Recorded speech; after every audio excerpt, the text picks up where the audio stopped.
नमस्कार. आज आपण एका म्हणायला गेलं तर खूप महत्त्वाचा पण तितक्याच हळव्या विषयावर बोलणार आहोत.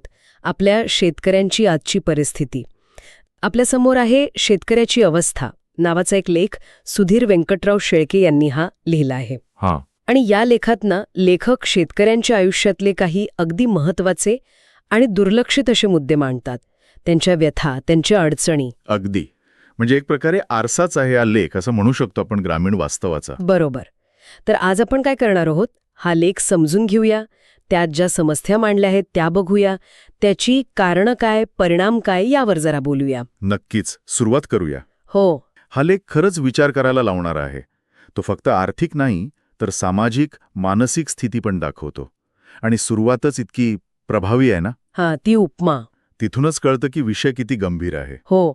लेखाच्या सुरुवातीलाच लेखक म्हणतात की शेतकऱ्याची अवस्था शेळीच्या शेपटीसारखी झाली आहे. जी ना लाज झाकू शकते ना माशी हाकलू शकते. अगदी. वाचताना पण माणूस एकदम थांबतो, विचार करतो की काय आहे हे, हो. किती असहाय्यता आहे यात. खरंय, ही फक्त एक वाक्य नाहीये. ही शेतकऱ्याची जी परिस्थिती आहे ना, त्याची जी हतबलता आहे त्यावर नेमकं बोट ठेवणं आहे. हो. म्हणजे बघा, एकीकडे आपण म्हणतो अन्नदाता, समाजाचा कणा, हां. पण दुसरीकडे तो स्वतःच्या साध्या गरजा भागवताना किंवा समस्या सोडवताना अगदी म्हणजे हतबल दिसतो. हो. लेखात पुढे आहेच की हो. तो रात्रंदिवस कष्ट करतो, काळ्या मातीत राबतो, पण त्या कष्टाचं, त्या घामाचं मोल मिळेलच असं नाही. हेच तर मोठं विचित्र चित्र आहे. म्हणजे कष्ट करायला माणूस तयार आहे, पण फळ काय मिळेल, कधी मिळेल, हे त्याच्या हातात नाही. बरोबर. एक तर निसर्गाचा खेळ आणि दुसरं म्हणजे बाजारातले भाव आणि यात शेतीचा खर्च, तो तर वाढतच चाललाय. हो ना. बियाणं घ्या, खतं घ्या, औषधं, मजुरी, पाणी सगळं इतकं महाग झालंय की कधीकधी वाटतं की उत्पन्न कमी आणि खर्च जास्तच होतोय की काय. हां. ही जी दरी आहे ना, उत्पन्न आणि खर्चातली, ती वाढतच चालली आहे. आणि हा फक्त शेतीचा खर्च नाहीये. बरोबर. लेखात पुढे कौटुंबिक खर्चांवर पण भर दिलाय. त्यातला एक महत्वाचा मुद्दा म्हणजे मुलांचं शिक्षण. हो, शिक्षण किती महत्वाचा आणि किती काय म्हणू जड विषय आहे हा शेतकऱ्यासाठी. लेखात म्हणतात की गावातल्या शाळांमधला दर्जा किंवा संधी याबद्दल खात्री नाही वाटत पालकांना. वाटतं की मुलानं चांगलं शिकावं, मोठं व्हावं, पण गावात सोयी नाहीत पुरेशा. मग शहरात पाठवणं हाच पर्याय उरतो. पण तो निर्णय घेणं किती अवघड असेल नाही, म्हणजे आर्थिकदृष्ट्या. अगदी. कारण शहरात पाठवणं म्हणजे काय फक्त फी भरणं नाहीये. त्याचं राहणं, हॉस्टेल असेल किंवा खोली भाड्यानं, जेवण, येण्या-जाण्याचा खर्च, वह्या पुस्तकं, अजून कितीतरी गोष्टी. हो. हा सगळा खर्च शेतकऱ्याच्या बजेटमध्ये बसवणं म्हणजे खूप मोठी कसरत आहे. अनेकदा मग कर्ज काढायची वेळ येते. हा, म्हणजे मुलांच्या भविष्यासाठी उचललेलं पाऊल आजचा भार वाढवतं. बरोबर. आणि कर्जाचा विषय निघालाच आहे तर लेखातला दुसरा मोठा खर्चाचा मुद्दा मुलींची लग्न. उफ, हा तर अजून एक मोठा डोंगर. आजही आपल्याकडे मुलीचं लग्न म्हणजे एक मोठी जबाबदारी मानली जाते आणि त्याचा आर्थिक भार प्रचंड आहे. सोनं घ्या, कपडे, हॉलचं भाडं, जेवण याचे दर इतके वाढले आहेत की सामान्य शेतकऱ्याला ते झेपणारा नाही. खरंय. आणि फक्त पैशाचा प्रश्न नाहीये, तो सामाजिक दबाव पण असतो.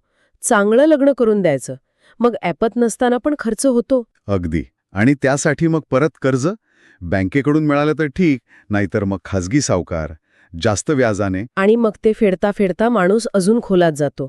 एक दुष्टचक्रच आहे.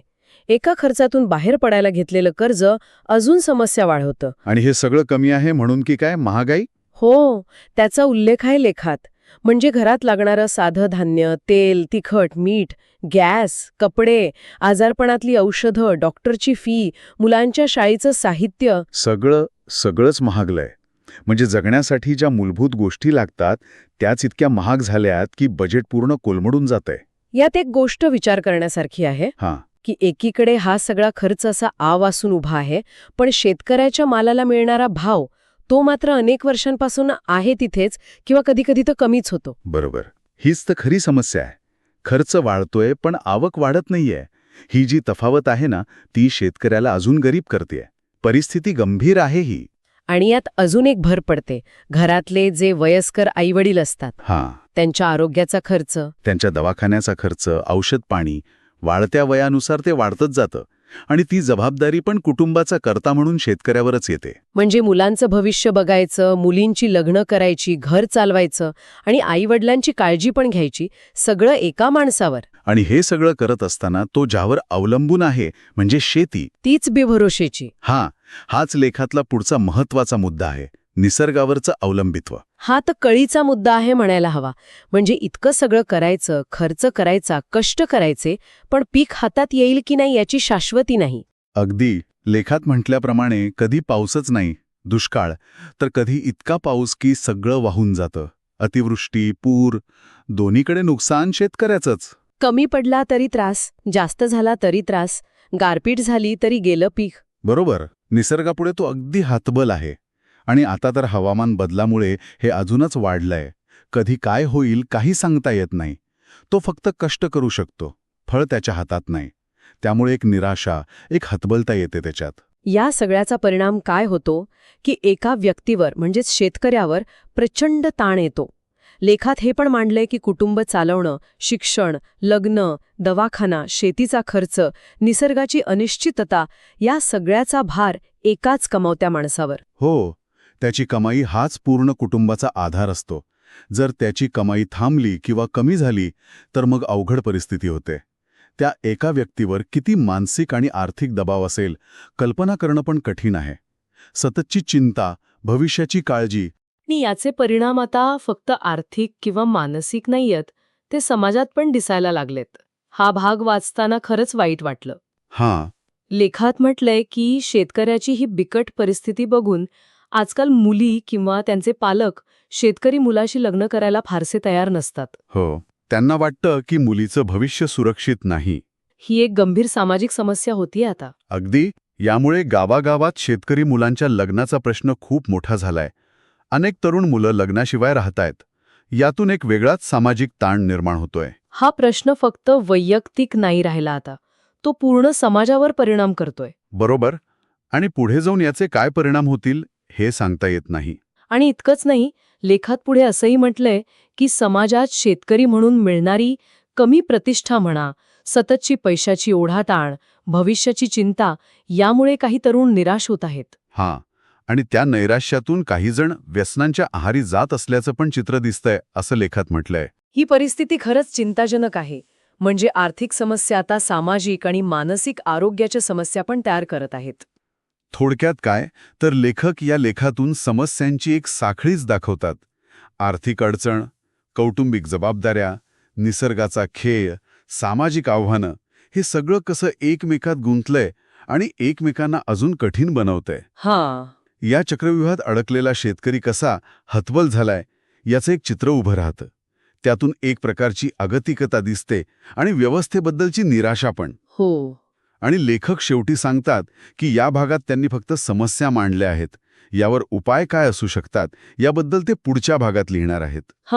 तसं सूचित केलं आहे त्यांनी. आणि त्यांच्या विचारधारा मराठी YouTube चॅनलचा पण उल्लेख आहे, जिथे ते अशा विषयांवर बोलतात. अर्थात आज आपण फक्त लेखात काय मांडलंय ते बघितलं. तर या सगळ्या चर्चेतून काय दिसतं आपल्याला? आपण सुधीर शेळके यांच्या लेखाच्या आधारे पाहिलं की शेतकऱ्यांसमोर किती वेगवेगळ्या प्रकारची संकटं आहेत. आर्थिक तंगी, कर्जाचं ओझं, मुलांचं शिक्षण, मुलींची लग्न, महागाई, निसर्गावर अवलंबून असणं, एका व्यक्तीवर कुटुंबाचा भार. आणि त्याचे सामाजिक परिणाम, लग्नाच्या समस्या, तरुणांमधली निराशा, व्यसनाधीनता. बरोबर. या सगळ्यात जी गोष्ट मला महत्वाची वाटते ती म्हणजे या समस्या वेगवेगळ्या नाहीयेत, त्या एकमेकांशी जोडलेल्या आहेत. आर्थिक संकटामुळे समाजात स्थान कमी वाटतं, त्यामुळे लग्नाची अडचण येते, त्यातून निराशा वाढते. नैसर्गिक आपत्ती आली की आर्थिक संकट अजून गडद होतं. हे खूप गुंतागुंतीचं जाळं आहे. खरंय, एक चक्रव्यूह आहे ज्यातून बाहेर पडणं खूप कठीण झालंय.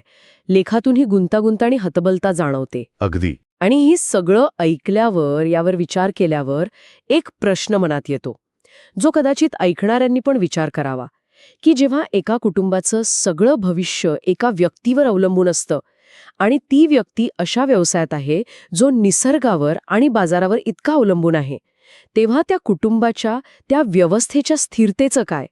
फक्त त्या एका व्यक्तीवर जबाबदारी टाकून चालणार आहे का?